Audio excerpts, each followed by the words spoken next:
Hey guys, what's up? It's Keeps here and welcome back to the Blackburn Rovers save. This is episode 5 and it is the last episode of season 1. We are in the playoff final.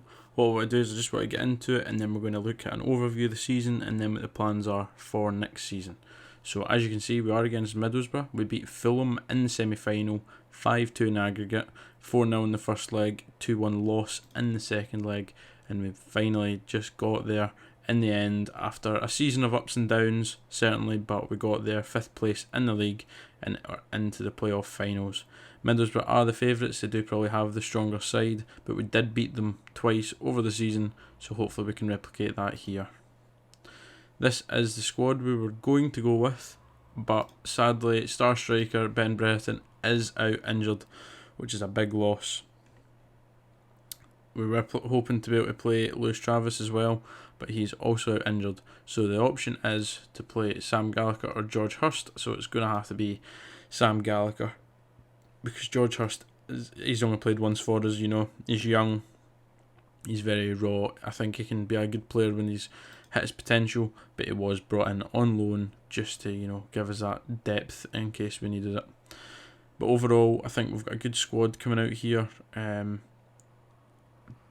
I think maybe better as that deep line playmaker role and letting Downing be that Metzala and going out wide because he is a winger. Gorgas on the left, Dak, Armstrong, Gallagher up front with Adebayo, Linehan, Williams and Bell at the back, with the option to bring on Elliot Bennett if there's any issues in defence at all. Foderingham in goals, who's been pretty good so far this season. He's had 20 clean sheets over the campaign, 17 in the league, so that's pretty good indeed. So let's just get into it and then we'll talk about the season and the season ahead after it, depending on the result. Okay, so looking at it, guys, they are playing in a narrow 5-2-2-1 with Roberts and Toral in behind Britt Sombalonga. That will be a difficult attack to contain. Paddy McNair and Saville providing the strength in behind them, with a 5 at the back with Howson and Friend flanking Fry, Wood and McKindy. So when you look at that, you've got probably two of the better young English centre halves in the game, flanking an experienced player in the middle with Stojanovic in goals, who is a very capable keeper. So we are going to be passionate. We're going to tell them we'll secure the promotion, and a couple of them motivated, not too bad. We'll send the assistant for that, and off we go. So it's been a running theme over the season that we don't start particularly quick, and this could be it again.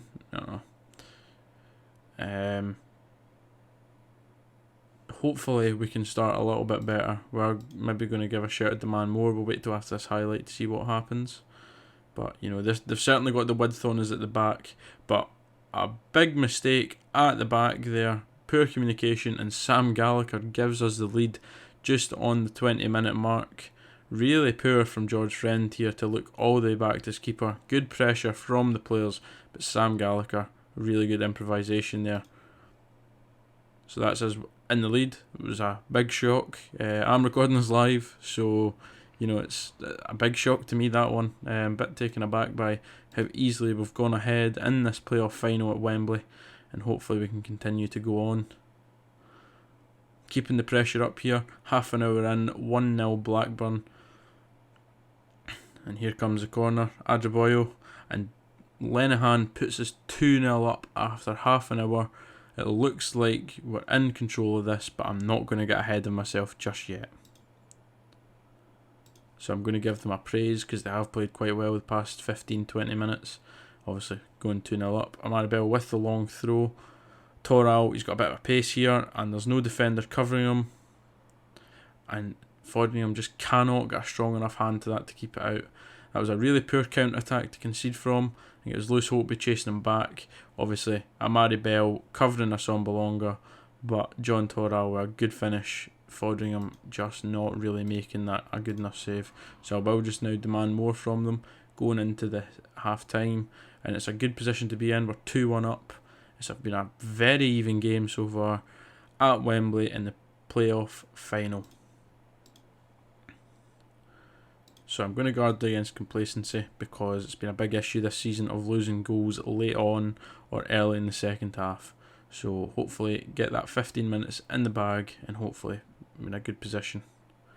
Derek Williams just not making it enough to get into the goal there. We will demand a little bit more from them. That's great reaction. A lot of focus there.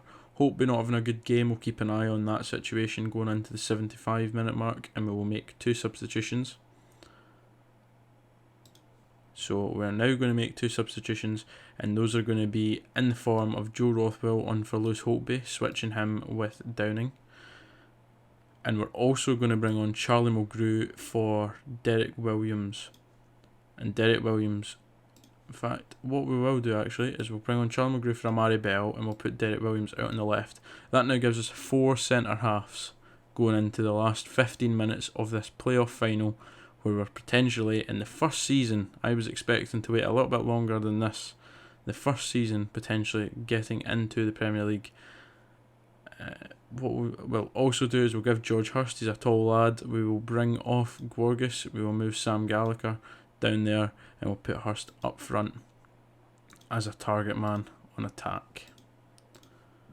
And we'll see how we get on with that. We'll praise the boys and defend them well this half, certainly. So we've got 5 minutes to go until we secure Premiership promotion in the best way possible through the playoff for us. With a couple of minutes to go now, this is not good. Highlight for Middlesbrough by the looks of it, with 2 minutes to go. Amari Bell turned by Roberts, Patrick Roberts driving, and Ashley Fletcher has equalised in the 93rd minute of added time. And that is devastating for the boys. George Friend has received a red card though. He was sent off for a second yellow card in the 94th minute, but it's now extra time. Sadly, having to go the distance, but I will just give them a basic one through the assistant manager, and we will demand more.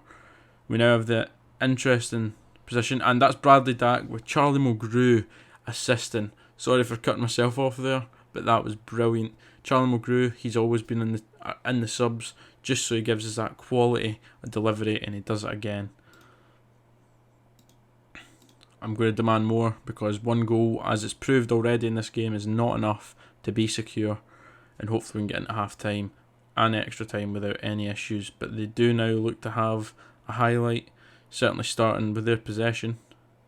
Good win from the back there. Adam Armstrong, what can he do? Not a lot, but keeping the pressure up. Rothwell, can he do anything? Puts it right at the keeper. Might would have been better slipping Hurst through there. Well, here comes a long throw from the defender. Williams pulls in. Can't get it past the keeper again. And it is half time. So we do have a 4th substitution now, and we are going to make it. We're going to bring on Bennett for Adebayo, and that just gives us a little bit more pace at the back, and hopefully that can make a big difference. So starting off with a key highlight right at the start, and it's going to be for Middlesbrough. Ashley Fletcher's through, and he puts it in the back of the net again. What a player he's came on to be. He's turned the game on its head twice now since coming on as a sub, and that's really disappointing. 12 minutes left in the playoff final. Who will be joining the Premiership clubs? Rothwell really should have been finishing that there, capitalising on the mistake. Williams with another long throw here. Hurst can't get his head to it. Stojanovic picks it up and plays it out, and that's going to be a 2nd yellow for Williams, and we're now both down to 10 men. This has been some game so far. We're going to move Mulgrew out there, and we're going to bring Rothwell into the defence, and there's nothing much else we can do now really, but hope that we can get through this.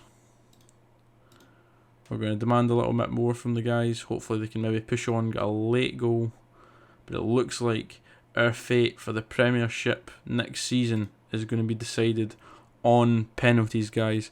This is a big moment of the season, our biggest moment so far. Let's see how they get on. John Torrell taking up the first one, and he puts it into the bottom corner. He started off the scoring today, obviously. Charlie Mulgrew with an excellent assist. Can he score? He can. Excellent set piece and dead ball taker. Ashley Fletcher, the super sub, comes up and he puts it into the corner too. Adam Armstrong, top scorer for us this season, he will step up too, and he slots it away with confidence, sending the keeper the wrong way. Centre half McCuddy now, and he puts it right into the corner past the keeper. Downing, a lot of experience in this situation. Can he put it away? Yes, he can. Again, right into the corner and past the keeper. Now we've got Saville, centre mid. Can he do it? Yes, he can. It's been a very high scoring penalty shootout so far. Bradley Dack, what can he do for us now? And he puts it away as well. Patrick Roberts, good left foot on him here. Can he put it away? Powerful penalty, confident penalty. So now down to sudden death. Up steps Joe Rothwell to make it 5 each, hopefully, and hopefully towards securing a Premiership status. He puts it away perfectly. Shorten to step up now. Can Foderingham save it? Yes, he can. Foderingham saves Shorten's penalty, and it's advantage Blackburn, and I'm very excited to see who steps up now. It's young George Hurst, the player that we weren't sure about playing. We brought him on in the second half, and it's up to him, the 21-year-old with one appearance to his name, and to put us through, and he does it. Blackburn are now in the Premier League thanks to young George Hurst. What a performance from the boys on the day, over the whole season. We'll be passionate. I'm very pleased, and we will take that. We are now into the Premiership. Blackburn are back in the Premier League after a years long wait into the league, and we are now hopefully going to be getting right up into the middle of that table next season with the right recruitment. Looking at that, Blackburn delight, unexpected promotion. Very good overall season. We cannot look at that badly. 36 million transfer budget to transform a team that's been very good for me this season into a Premier League quality team. So, as I said, we'll look back on all the season now. The FA Cup, we reached the third round and were beat by Brentford. They came second in the league, so as much as the board are not happy with that, I'm not overly bothered. We were focusing on the league. Carabao Cup, reached third round. We reached the fourth round and got put out by Everton, where we gave a good account of ourselves and can be happy with that. As for the league, we got through. We're in the Premiership. We won that playoff spot. We did come in fifth. The least draws in that section, actually. I did not realise that. But, 14 losses, 24 wins, 80 points. An excellent season overall for a Blackburn team that clearly weren't expected to go up. There certainly would have been around, 6th, 7th, but I'm very happy with the position that we're in. Looking at the team, if you've seen the video this week, I will now reveal what I'm planning to do. I want to fit the team into the Nagelsmann tactic, and I think it will work very well if we just go for a quick pick. So if we go for... if we pick the best 11. So yeah, when you look at it, Brereton and Armstrong provide a really good attack there, and Bradley Dack as well in behind. What we really need to improve is this defence and maybe a new goalkeeper. But apart from that, I personally think that we've got a really strong team going into next season, especially for maybe not just surviving but pushing for that mid-table spot. The plans for next season, as you can see with the transfer budget, they have given us a 36 million transfer budget to work with, and almost they have doubled the wage budget. So hopefully we can bring in some quality players, maybe bring in some transfer listed players. There'll certainly be a lot out there. So if we just have a quick look just now, we go up to ones that are interested in the transfer. There's certainly some good players. Fabian Schär of Newcastle, Masuaku of West Ham, Courtney Howes, Balbuena, Ryan Fredericks, Cresswell, Van Aanholt. A lot of good players here, all on the transfer market and interested in signing. So we're certainly going to have to have a look at that. But overall, I think I'd have to say that these first 5 episodes have been an extreme success. We've went from playing good to having horrible form through the Christmas period to terrific form and getting a playoff spot. beating Fulham over 2 legs, home and away, and then, you know, a really good performance in the final against a strong Middlesbrough side that we weren't expected to beat. So anyway, guys, I've been Keebs. Expect the next season to come and start in the next week or so, probably next Friday, a week on from today. So I'll be excited to bring that to you, and it'll be an overview of who we've signed, the pre-season, how it's went, and things like that. So as I've said, guys, I've been Keebs. Hit that subscribe button, hit that notification bell, and I'll see you in the next one. Cheers.